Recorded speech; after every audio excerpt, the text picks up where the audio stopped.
তুমি কি জানো মাস্টার, আমাদের মৃত্যুর পর আমাদের কি হয়? কি আর হবে, 4 জন মিলে চিতায় তুলে দেবে, তারপর আগুন লাগিয়ে দেবে, সব শেষ।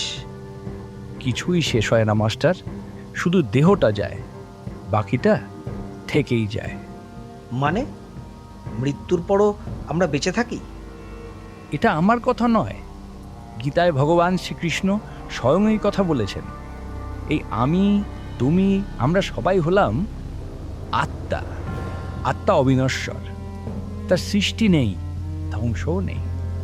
আত্মা দেহকে অবলম্বন করে তার ইচ্ছেগুলো পূরণ করে। তারপর যখন আমাদের মৃত্যু ঘটে, তখন আত্মা দেহকে পরিত্যাগ করে অন্য দেহ ধারণ করার জন্য দেহ থেকে বেরিয়ে যায়। দেহের মৃত্যু হয়, কিন্তু আত্মার মৃত্যু হয় না। আত্মা দেহ থেকে বেরিয়েই কিন্তু মুক্তি পায় না। মায়ার টানে আবদ্ধ হয়ে তার অতৃপ্ত কামনা বাসনা চরিতার্থ করতে তার ফেলে আসা দেহ খুঁজে বেড়ায়।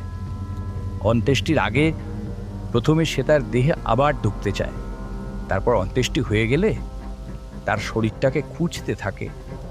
যতদিন না আদ্যশ্রাদ্ধ সম্পন্ন হচ্ছে, ততদিন আত্মা ইহলোকেই ঘুরতে থাকে সূক্ষ্ম শরীর নিয়ে। কিন্তু এই আত্মা তখন জীবাত্মা থাকে না, তখন এই আত্মাকেই বলে প্রেতাত্মা। প্রেতাত্মা সর্বজ্ঞ এবং শক্তিমান। যদি কোনো রকমভাবে এই প্রেতাত্মাকে তার ফেলে আসা মৃতদেহে প্রবেশ করানো যায় এবং সাধনা করে তাকে তুষ্ট করা যায়, তাহলে সেই আত্মা সাধককে অনেক কিছু দিতে পারে, অনেক কিছু।